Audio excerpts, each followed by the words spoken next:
Welcome to the PG Expo 2023. Today is one of the first sessions of the Expo. This is the PG Roundtable, where we're having both master students and PhD students come to talk about PG life in UCC. My name is Aaron Dixon. I'm a PhD student in Tyndall National Institute. Alongside me is my co-host, Chris Moran, and Niamh Gairy. Chris is from the School of Business in, what's it again? So I'm from the Department of Management and Marketing. Can you all hear me okay? Okay, I'll do it off the mic. So, I'm just in the fourth and hopefully final year of my PhD in the Department of Management and Marketing in Cork University Business School. Before getting into the PhD, I did my BCom here between 2011 and 2015, which is more than a few years ago now. And then I came back and did a taught master's between 2018 and 2019. So again, very interested to hear the insights of both master students and the PhD students over the next while. That's me. Yep, and Niamh Gairy is from the College of Law. Yes, so there are 4 colleges in the university. There's the College of CEFS, there's the College of Business and Law, there's the College of Arts, Celtic Studies and Social Sciences, and the College of Medicine and Health. So they're the 4, and we have students from all areas. So you have a widespread today. Starting off with session 1. Oh, before we do, just to let everyone know that we are recording this session, both with a videographer and live streaming. So just if you want to be aware of that as well. Okay, so we're moving on to the first session. Yep, there we go. Why was a postgrad in UCC the best option for you?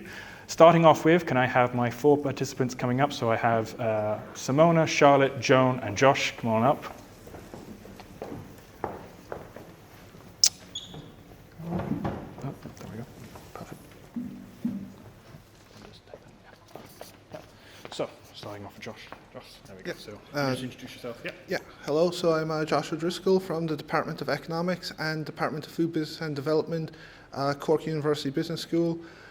So for me, when it came to choosing why I did a postgraduate at UCC, in my case, I graduated with my undergraduate degree from UCC in 2019. So I went out for a year and I was working. So then I made the decision to come back to do a postgraduate degree. So what I was kind of working on is for my postgraduate, I almost applied for it like a job, that there was funding available, there was a scholarship and I could apply for it. So it was kind of the project that was interesting for me. So my project is looking at population loss across Irish regions, and it wasn't just confined to, my background was the Department of Economics, so I knew some of my supervisors, I knew some of my lecturers, so I knew I had a good working relationship and a good understanding with them. But there's also 2 other supervisors from the Department of Food Business and Development and Teagasc. So that was kind of interesting to me, is that UCC had a focus on not just one discipline. There was multi-discipline approach to the research that we're doing, and there was a supportive environment towards UCC as well in terms of the PhD student. So that the funding was quite helpful in terms of me actually being able to achieve it. So the support available to you from UCC made a perfect choice, I think, for me to where I carried out my research. Yep. Thanks, Chris. Simona? Hi, I'm Simona Brooms. I'm doing a taught master's in environmental analytical chemistry. I'm in the College of Science, Engineering, and Food Science. I'm an international student, so UCC for me depended on a lot of different things. I did my undergraduate in Washington, D.C. in the US, and I wanted a change in location. That's the first thing. I wanted the EU experience. Cork and UCC specifically because of the program, Environmental Analytical Chemistry. In Guyana, where I'm from, Exxon started producing oil in 2019. And I think there are just a lot of environmental implications in that I wanted to kind of get involved in. I love chemistry. I miss the lab, so environmental analytical chemistry. Not many places offer that, so UCC was the perfect fit in that way. And lastly, I was telling some colleagues earlier that I always thought of myself as retiring in the countryside of Ireland. I don't know why. This was when I was 7, 8 years old. It's really strange. And so, of course, I needed to give it a feel first, come to Cork, love it. So I will be back in retirement. But yes, thank you. Hi, I'm Charlotte and I'm from the Department of English and I'm doing a top master's in modernities, literature, theory and culture from romantics to present. It's a very long title. So I guess the reason I picked a postgrad at UCC is because I also did my undergraduate here. I did English and History, joint honours, and I just really enjoyed the English department. The staff here, it's a very welcoming environment, but also there was a nice balance to this course of top modules, but also doing your own research. And I found during my last year, the third year, I really only found an interest in research that you kind of don't get the chance to do that during your undergraduate because you're so just kind of caught up in actually doing assignments. And then I found that I just really didn't want to kind of give up an opportunity to look into my own interest any further. So I just decided to do one here, and I knew the staff were just very welcoming department. And yeah, I'm really enjoying it. Thank you. My name is Joan Omosefeo Sayende. I'm a PhD student, so my area of research is actually Parkinson's disease. So the reason why I actually decided to do my postgrad here is, first of all, I did my undergrad here as well. So, and my supervisors, all three of them were actually my lecturers during my undergrad. So I kind of have that relationship with them. They know me. They kind of know how I do my things, kind of like that way. So it's kind of easier to be able to, work with someone you already know. It's going to be, what to expect. They know what to expect from you. The kind of help you can get. And obviously UCC have a lot of services that are open for everyone, like the skill center is there, the career services and everything. So going to a different school, maybe I'll have to actually start again to start knowing all of those things. It would take time to know that. And so it's kind of like a good fit to say, I already have all of these bases, that the information is already there. I know where things are placed, and I know that I will get the support that I need from my supervisors because they've given me that support during my undergrad. So it was kind of like, that was kind of the main reason why I chose to, stay in UCC. Thank you. Thank you very much. So I think we'll go on to session 2. So I'm just going to take my 2 master students to stay, and my 2 PhD students will come back to you in just a moment there. So thank you very much, Josh and Joan. I'm going to keep Simona and Charlotte up here, and I'll just have my other 2 PhD students come up here, master students, sorry. And I'll give you the mic. Yeah, sit down. So just want to make sure this is working okay. So for anybody in the audience who might be considering a master's, I suppose one of the questions you might be asking yourself is, what's the day-to-day life of it like? What are the day-to-day experiences? So we thought that there'd be no better way to get some of those insights and to potentially ask any questions you might have in the Q&A afterwards to some of the master students we have in front of us. So given that you've already heard from Simona and Charlotte, what we'll do is start with Dan. First of all, if you could just introduce yourself and just give us an idea of your day-to-day experience. And then we might pass over to Catherine and then Simona and Charlotte in the middle. Okay? Good afternoon, everybody. My name is Dan Pearce. I am the postgrad rep on the Students' Union. I'm just putting that out there. If you don't know who I am. But I'm studying a 2-year master's in planning and sustainable development here at UCC. So, and I also did my undergrad here in UCC, a BA in economics and geography. And so the day-to-day for the week, it's a 2-year master's. So it is it's full-time, it's not part-time, so it's full-on, and it's quite comprehensive. But we have classes, like a lot of other top masters, about 12 hours a week. And what's lovely actually is we have Wednesdays off. We had Wednesdays off last year and this year. So, but that's self-directed study. But what I think is lovely about the course is you have the classes, you have tutorials for most of your modules as well. But we also have field trips and class trips. So, and they're a big element of the course actually, and I think that's where, you know, it gives you as a student the opportunity to kind of put into practice what you're learning. So in first year, you know, we learn a lot about kind of cities and people, and then very early on, you get the opportunity to actually go to England, to Manchester and Liverpool. Now the cities change a little bit, but you know, we do assignments there in those cities as well. And then this year now, like last semester, we went on a West Cork field trip to a part of Cork I didn't even know existed. So a very rural part, and kind of seeing, you know, like what we're seeing nowadays is, especially from the planning perspective, is more and more people are kind of living in the city, and we're kind of looking at the rural decline as well. So yeah, I think you know, there's a lot happening. You have classes, tutorials, you have field trips, and you have a bit of fun as well. So, yeah. Thank you. Hello, my name is Catherine McVicker and I'm from Clonmel in County Tipperary. I'm an MA student on the Theatre and Performative Practices course. There's quite a big gap since I did my MA. I graduated in 2000. I've done a few online courses and stuff since then, and postgrad cert, but as in a taught master's, this is kind of the first time since then, and lots has changed, so it's really been a pivoting and riveting course, and my undergrad was in the UK at the University of Hertfordshire. So being from Tipperary, Cork's only up the road, so it's been really nice, and above all the theoretical side of things, but also in-class learning. We have got the opportunity to put on a couple of performances and create our own work.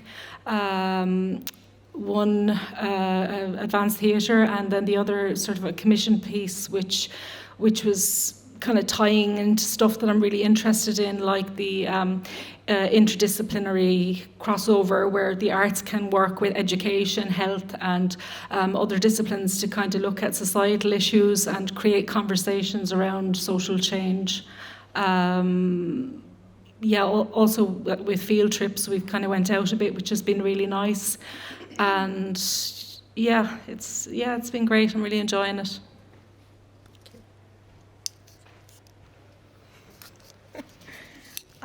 So my taught program in CEFS is 1 year, very intense year. It is not your traditional year. That's the first thing to note. I didn't know that coming here. I thought that by August I would be back home. No, not at all. There are 8 modules. The first semester, extremely intense. Just go, a lot of work. You're going to cover, or we have covered already, most of the modules in the first semester. The course is organized, there are lectures, a transferable skills module that I really appreciate because, I mean, unlike most of my colleagues, I'm an international student again, and my UCC experience has just been incredible just because of these other resources that are offered that I wasn't privy to, even in my old university in the US. So there's a lot of I think everybody is geared towards helping you succeed. I think once you get into a master's program here, everybody that you come into contact with will just be asking you, okay, how can we help you succeed at your master's? I don't think anybody is really going to be left behind. So I mean, it was an incredible opportunity for me, and I'm happy that I took it. But back to the actual course. Practicals, there's a huge practical module, a lot of labs, intense lab reports every single week, followed by lab simulations. I think the coordinator of the program as well is very innovative. I think UCC is very innovative in terms of just being a green campus. I think always pushing forward, not being scared of technology, using it, implementing it in the courses. We had that opportunity. I mean, like the Labsters, which are virtual labs, really complement actual in-person labs. It's incredible. I didn't know that I would have enjoyed it as much as I do. And our coordinator is also trying to implement virtual reality labs for the next course. So, I think it's just going to get even better as time progresses. So we finished, analytical chemistry, environmental analytical chemistry. So I did an environmental module versus some of my peers that did a module in biopharmaceutical, and others who get to choose which one, and they graduate with an analytical chemistry degree, straight analytical chemistry. But those two modules, for example, like the environmental module is environmental monitoring and assessment. And so that directly ties into a lot of the SDGs, clean water, climate change, which was a core component of what I wanted out of the program as well. The coordinator for that module, Michelle, she is exceptionally brilliant, loves what she does, to the point where she would make everything environmental sound so fascinating.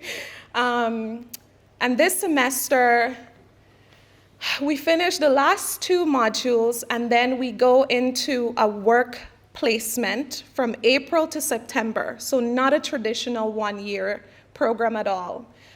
In that 6-month placement, we complete a project, we write a dissertation on that project, we do a poster on that project, we do a presentation on that project, so very intense one-year taught masters, but absolutely incredible, and a decision worth making. Great. Thank you very much. Thank you very much, Simona. And that brings us nicely into the next question. Again, just in relation to time, we only have about 2 minutes left in this particular session.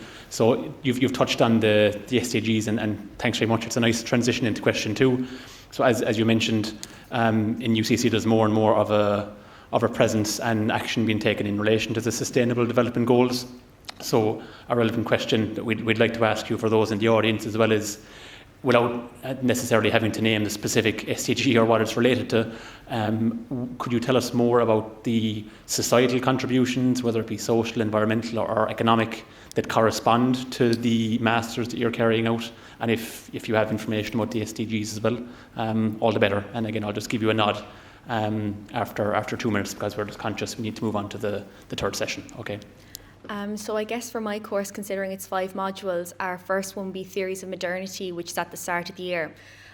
So if you've done English and history here, it would actually be quite different because it's very philosophically based and like about sociologists and stuff, eco-feminist criticism.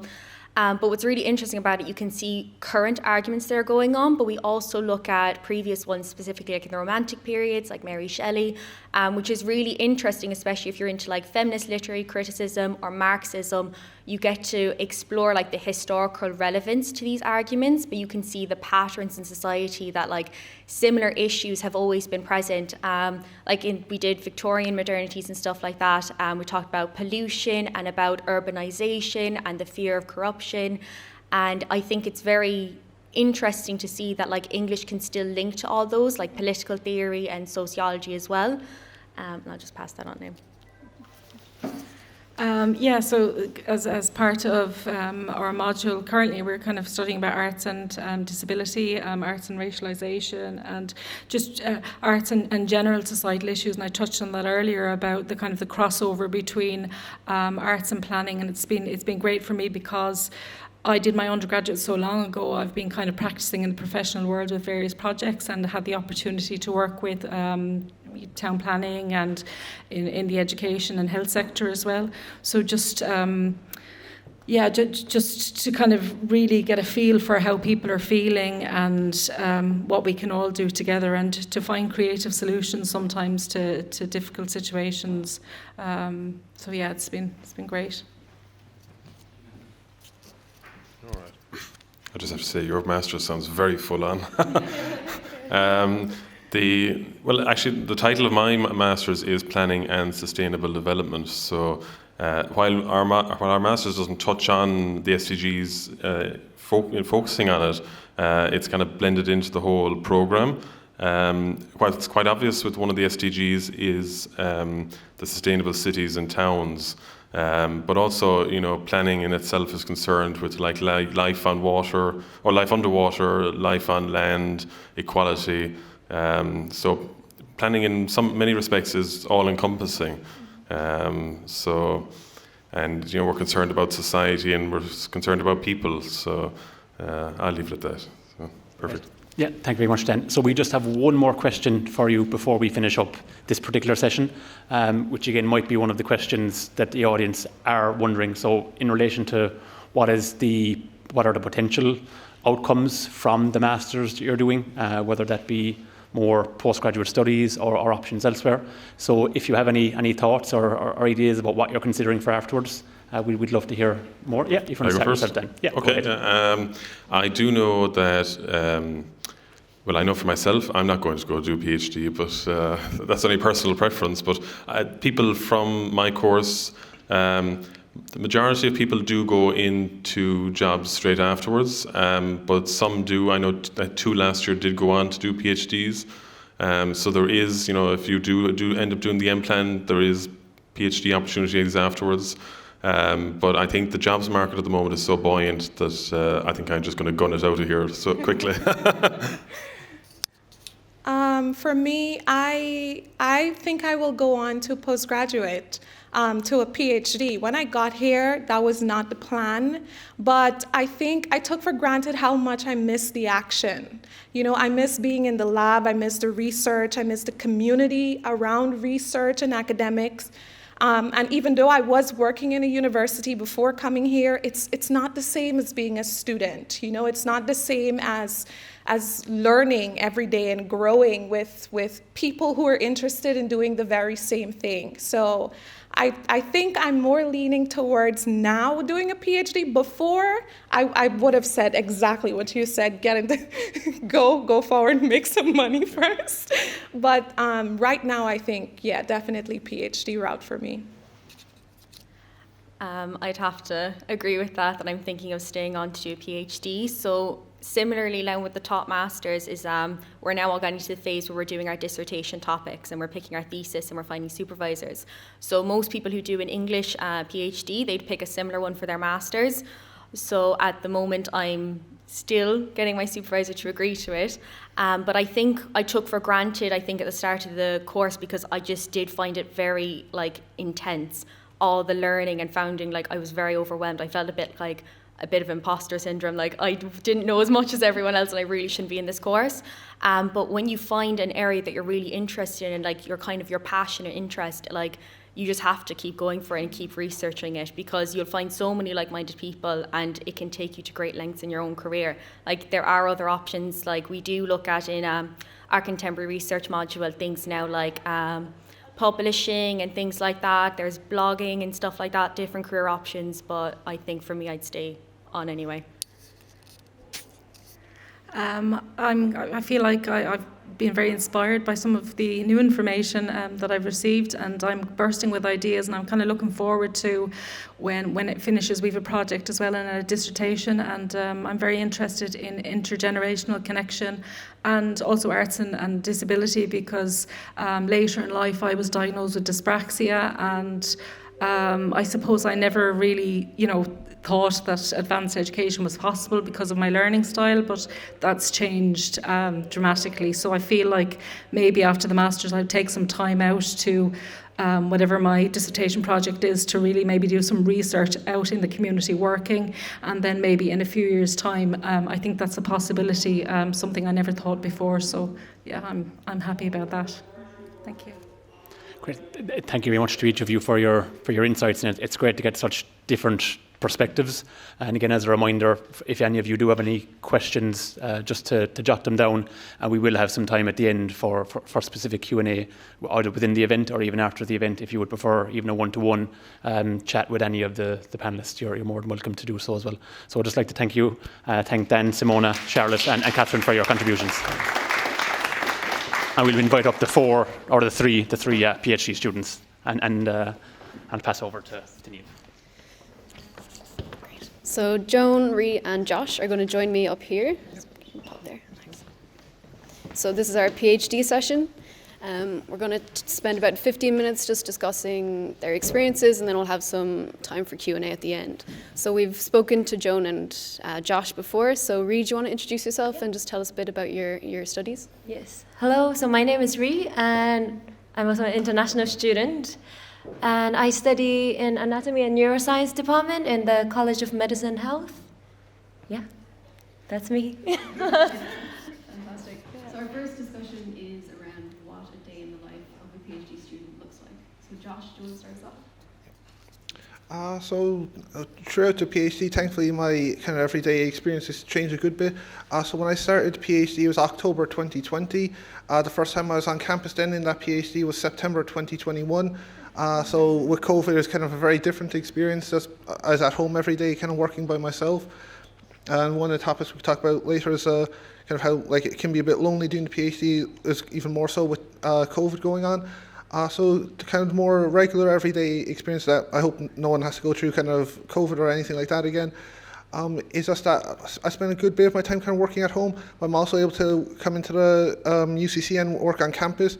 Particularly, we have a postgraduate research room within the Department of Economics, which is really handy.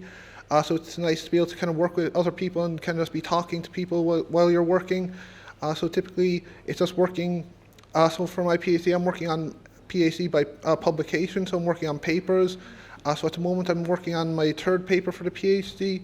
So it's kind of just working on that paper and then kind of thinking overall how all of the different papers are going to connect for the thesis at the end. So it's just kind of a lot of doing a lot of research, and then there can be different things that pop up throughout the year. So for example, I've done a few blogs as part of PhD, so I did a blog for Regional Studies Association.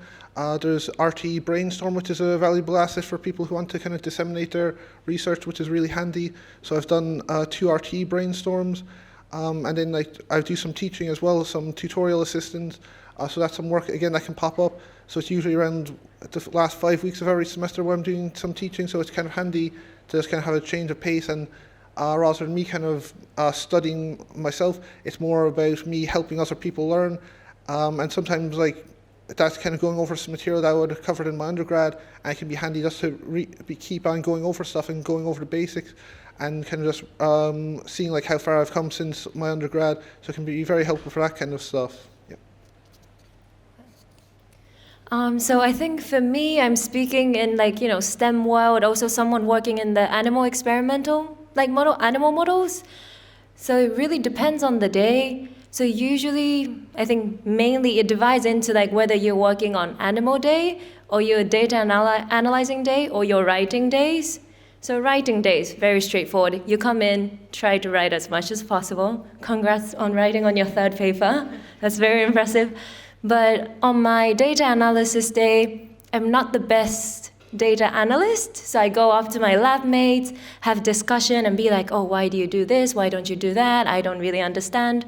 But also get a help and try to analyze my data.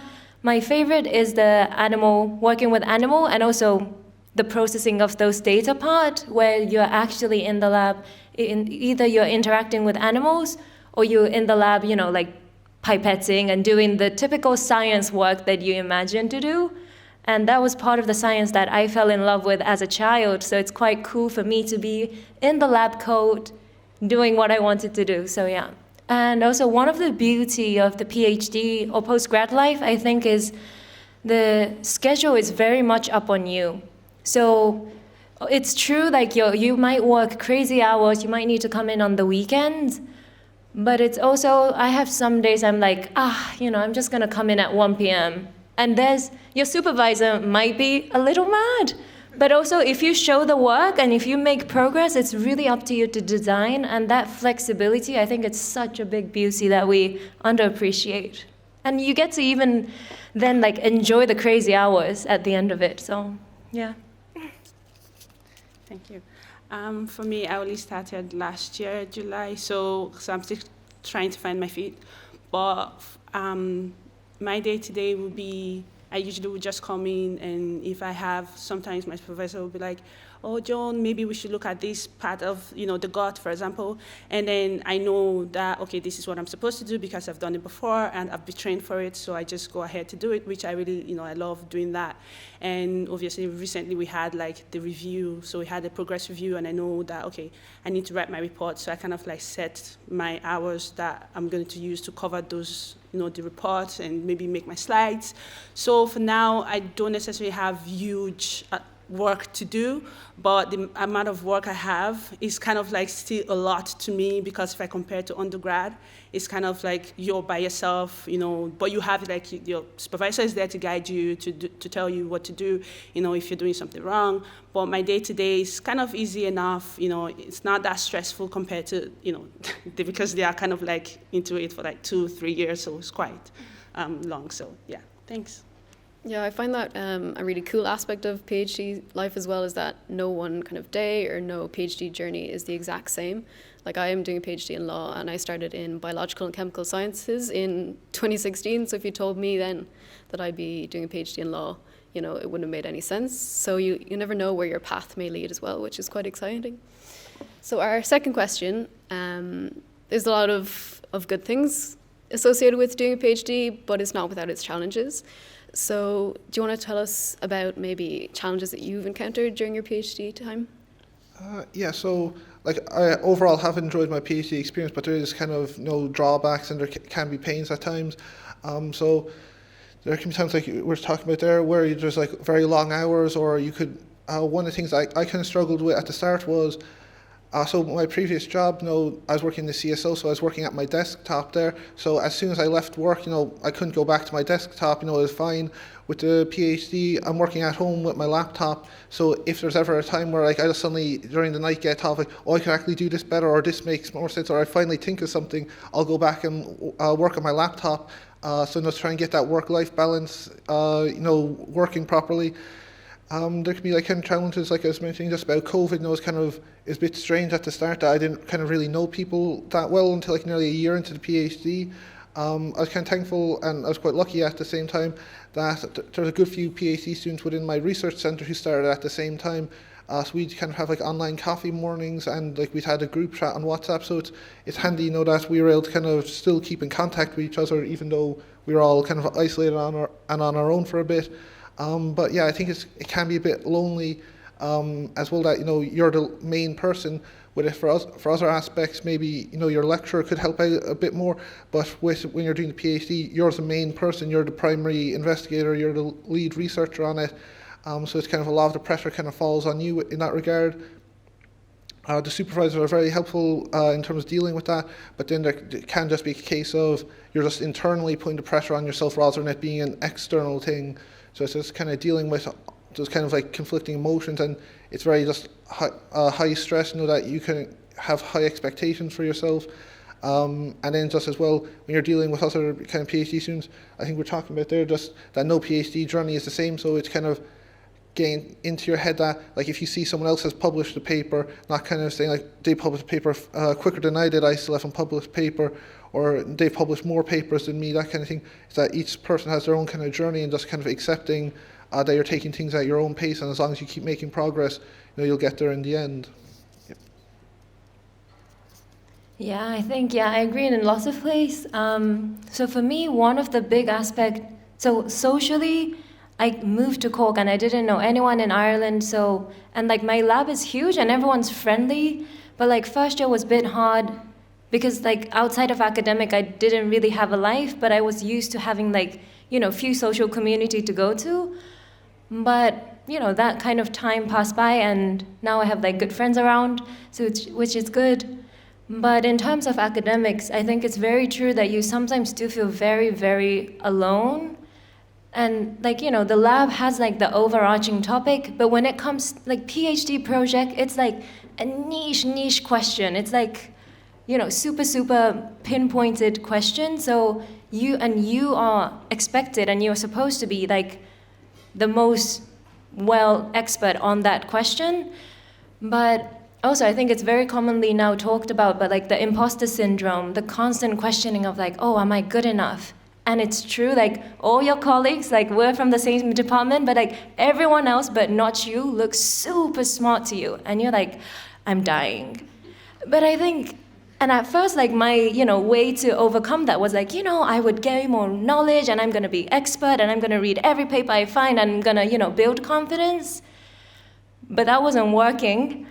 So I think now I'm still like improving, I won't say I'm expert on like being confident, but I think it's really important going into PhD, know that those stress will come and kind of accept it. And like, yeah, you make mistakes, but no mistakes that you make is not gonna end your life.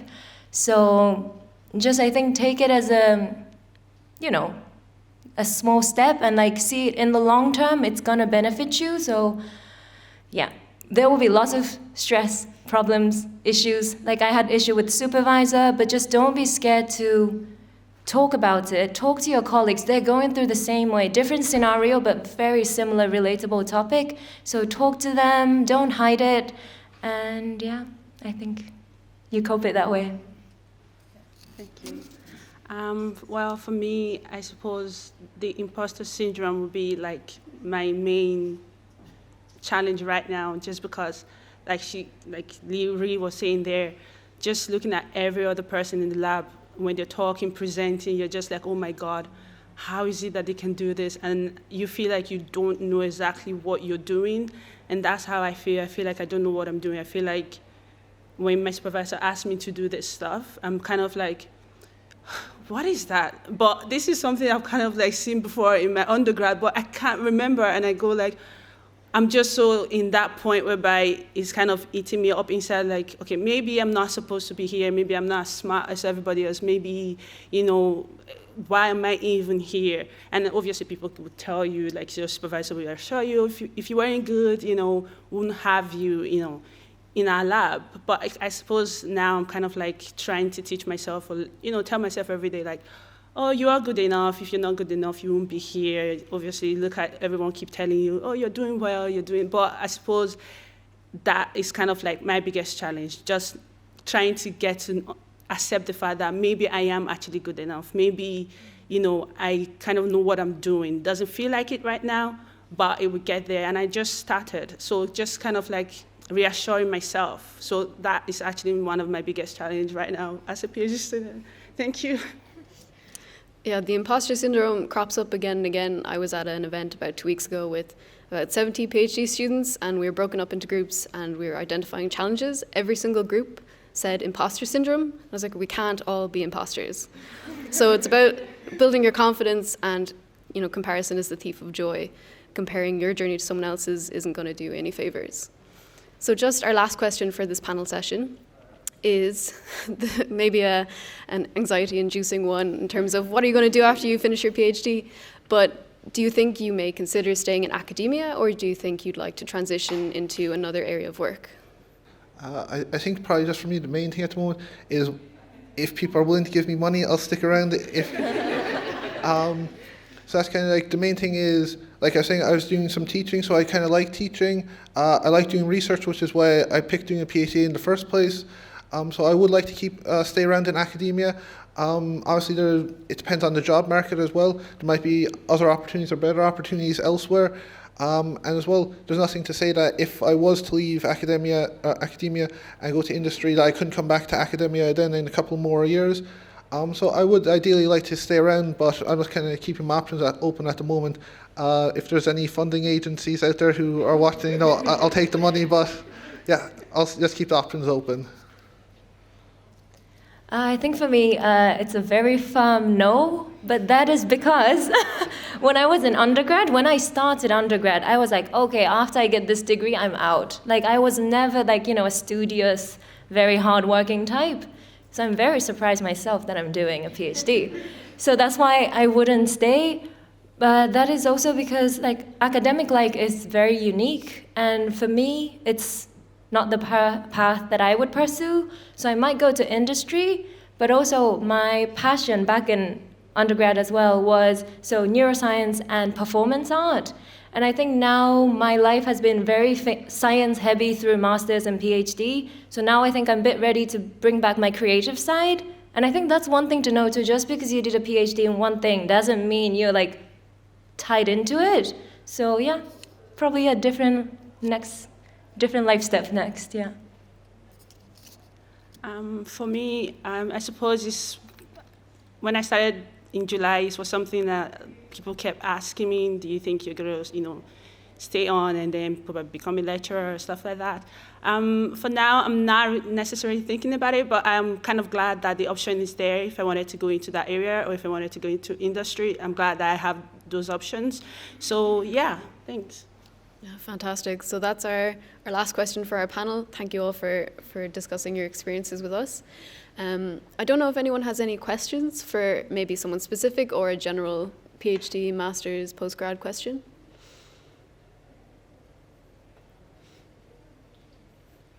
Big no. Oh, we have one at the back. I suppose, coming from an undergrad, how is a master's, like a taught master's credit-wise, how is that set up? So, like an undergrad, you do like, let's say like lab stuff, tutorials, and you do modules, and you do work placements in masters, like what is the setup? I'll take one of those mics and I'll just give it to one of the master students. So who wants to answer that? Yeah, right. Yeah. I could go, yeah. Yeah. So I think depending on the department or the college, it might be different. For me, in CEFs,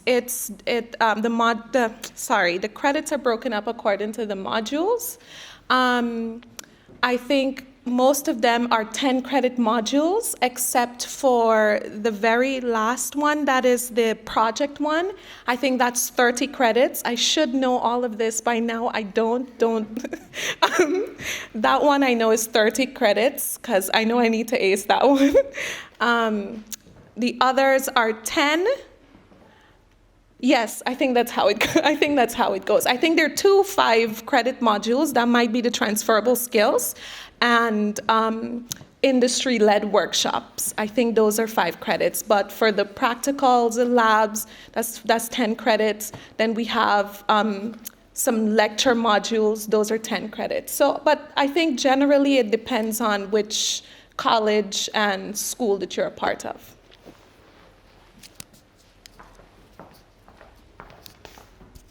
Thank you very much. If no one has another question, I can ask quickly a question to the PhD students. Oh, someone does. Oh, there we go.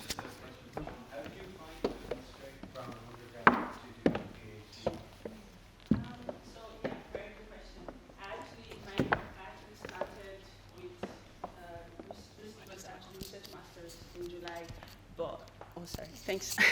I actually started with a research master's in July, but then I applied for a scholarship and I got it to pursue a PhD.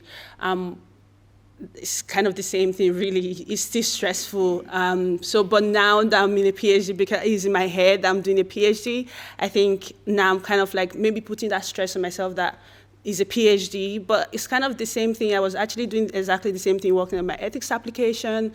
I'm doing exactly the same thing, but the difference is now that this is that was a master's and this is PhD. And I think the fact that the wording of the name or the degree or that I'm pursuing has changed, I think that is affecting me.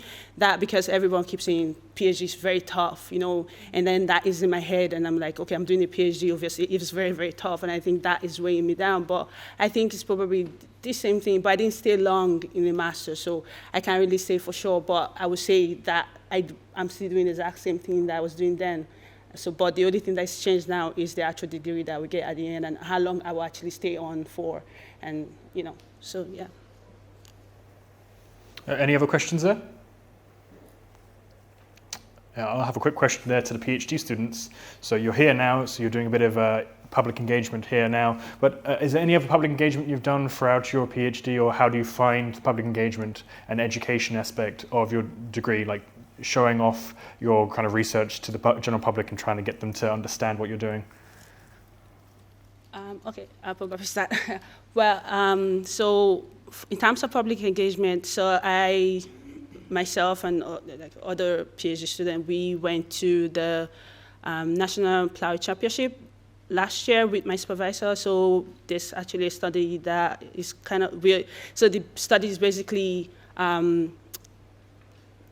So we're kind of looking at pesticide use and the rate of Parkinson's disease. So we actually went there to go try and get a survey, because obviously we know that there are going to be a lot of farmers there and people who are going to be using pesticides. There'll be, a lot of people using pesticide in that kind of event. So that was why we went there, and it was kind of very interesting to have to talk to them. You have people coming to you and ask you, oh, what is this? Because obviously when they see the signs, they're very interested. They're kind of like very interested to know what you're doing. So having to explain to them, okay, we are kind of like college students, we're PhD students, look at what we're doing. And obviously you will find people who are probably aggressive in a way, because they don't want to buy into the fact that exposure to, pesticide can lead to, but not that that's what we're saying, but, still, but it was interesting to be able to do that, to be able to show the work. It kind of make you feel like, okay, you know what you're doing, having people to be interested, they ask you questions, and when you're answering it, it kind of gives you that confidence, that boost. At least for me, I got that boost, okay, maybe I can actually do this, and for my supervisor to take me along, she's probably confident in me that I can actually do this. So yeah, for me, yeah, that's kind of the way. Yeah, no, I definitely agree. So in terms of official public engagement, in a conference or meeting, I haven't done much, but those are, nerve-wracking, but in terms of career building, it's really helpful to have that presentation skills. I like it, but more as in general public, I've been to Cork Science Festival and more kids interacting one, and those I actually really love. Even these interacting with prospective students too, because sometimes you're in science, you're in PhD, you're looking at your data or you're writing so many times you get bored and you're not entertained and you kind of forget the joy. But every time you go and interact with kids and they're oh, that is so cool, tell me more. I'm that is actually true, because you started a PhD or master's for a reason, because you loved it. And I think EPE really brings you back that passion you had, and you still have somewhere, but you just sometimes get lost. So yeah, I really love, and I think it's a great way. It's mandatory, and I know some people are not the biggest fan, but if you come to love it, it's very beneficial thing, yeah.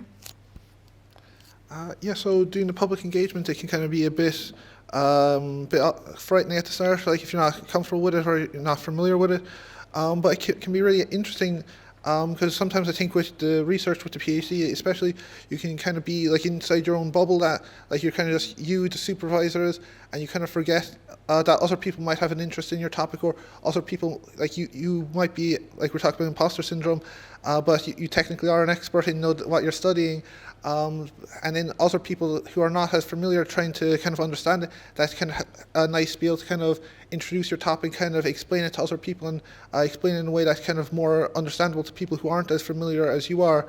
So with the RTE brainstorm, that's one thing I noted when I was writing that up. There were a few times I'd read it back out to my mom or my sister or my brother, for example, and does this all make sense? And if they're I have no idea what you're saying here, it's way too technical, it's okay, well, I guess in some way it kind of proves I actually kind of know what I'm talking about, academically speaking, but trying to get it re-edited and kind of think about how can I get this point across to people who aren't studying this topic for 2.5 years now at this point, or who might just be kind of generally interested in it, but they wouldn't have the academic background. So it's kind of interesting to try think of the different ways you can kind of approach the same topic and get it across to different audiences, and just kind of how you're actually phrasing things to make it as understandable as possible. Yep, thank you very much. And don't forget, for anyone who needs to do EPE, this counts as one, so congratulations. There we go. You have one more? Are there any more questions from the audience? If we have time for one more, one of the points you all touched on was just the challenges of the PhD, which I think a lot of us can relate to. Are there any specific little hacks or tips, routines, little actions that you take daily or weekly or monthly to try to cope with those? I know you mentioned that the stress or the imposter syndrome can be almost inevitable. So would you have any little tips from your own experience about specific things that perhaps you wish you had known before going in, or little tips that you would want to pass on to people who are potentially preparing for doing a PhD? I think to a certain degree, a lot of kind of getting over imposter syndrome for me is kind of just kind of getting out of my own head a bit, that Sometimes that when you're kind of talking to yourself, like you kind of make things seem worse than they are, but it's kind of talking to someone else, it can be kind of beneficial. That like you could be talking to someone like you're saying, that you kind of look at other kind of PhD students and you're like, oh, this person's so smart. But then when you're kind of talking to them, like they could kind of explain that they're having the same problem, so it's not just, oh, I'm the only one who feels this kind of way. So just talking to other people, and that's kind of one thing I was lucky with, that there's a lot of other PhD students starting around the same time as me, so I was able to have like a kind of a support group, and that way I was able to kind of talk to each other about our problems and kind of like share our experiences. As well, I just kind of think just that saying like about treat yourself like you would treat other people. So like, I think sometimes people are way too harsh on themselves. So like, how would you kind of talk to your friend if they're going through the same problem? Like, you're probably a lot harsher on yourself than you would to someone else. Just kind of showing yourself the same compassion that you would show to one of your friends is kind of an ideal way to get over it as well. Yeah, I think for me, I have a lot. So come after, ask me if you want to know all. But I think in terms of academics, yeah, for imposter, I think it's about like repetition. Even like reading a paper, at first I was like, oh, this paper is so hard, But then I talked with my like lab mates, and one of my lab mates recommended like the classic, read the abstract and the last paragraph discussion first, and then dive into the figures instead of reading the actual text. Like, there's lots of like academic hacks, especially for STEM, that you can learn from your lab mates or your supervisors. So go with those, and yeah, give just praise to like small thing, even like knowing like, okay, DNA to RNA's transcription. It might be basic knowledge for biology people, but to that, even like not everyone knows that, not every adult knows. So give confidence with small steps like that. And in terms of outside, I would say have a life outside academics. Your lab mates is amazing and great and everything, but I think it's really important to have someone that is non-academic in your life, or non-science as well, to kind of turn off that head, when you want to on the weekends or after school. And also, I don't know, I do lots of calm, but like I really recommend also meditation, like writing out diary, and I think it really does come from like proactivity. So, and lots of people tease like I'm too optimistic to be in a PhD. Apparently I sometimes can be, not always, but I think that comes from like being aware of your mental state. And again, as I said, the flexibility is the beauty. So if you feel too tired, just be honest and be like, I'm sorry, I'm going to take a day off. I just need to, mute myself. And I think, yeah, that's one of the tips, some of the tips. Yeah, for me, in terms of, so what I'm doing right now to kind of like help myself, would be telling myself, so I stand in front of the mirror and I just say to myself, I can do this. Yes, it's morning. Yes, I'm going to the lab. Yes, I might not be able to, do something right, but that's what I'm learning. If I actually knew what I was doing, I probably wouldn't be doing a PhD. I should be doing something, or probably supervising someone. So I don't know what I'm doing, and that's why I'm doing a PhD. So I can do this. Go in. What you don't know, you can ask your neighbor. So I have a person who's sit by my side. So there's someone at my left and someone that's at my right. So I can ask them. Don't feel the need to be like you have to know everything, or like you can't actually. I don't know if there's anyone who actually knows everything.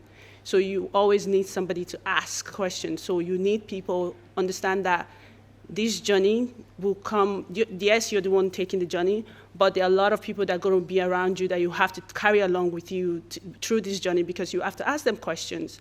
You might not remember where the antibody is, so you might need somebody to show you where it is. You might not remember how to use the cryostat. You might need somebody to show you that. So people are always going to be there. You just have to learn to ask and tell yourself, keep telling yourself, I can do this, I can do this, I can do this, I can do this. It doesn't matter what it is.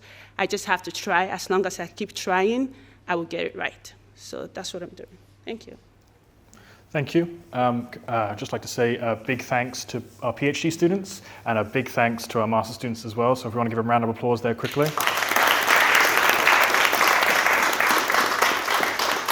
Now, if you do have any more questions that you want to ask one-on-one, I think we're all going to be here after, just downstairs, so you can ask us a bunch of questions there. If you are planning on sticking around in the steps, our next session is how to fund your postgrad at UCC.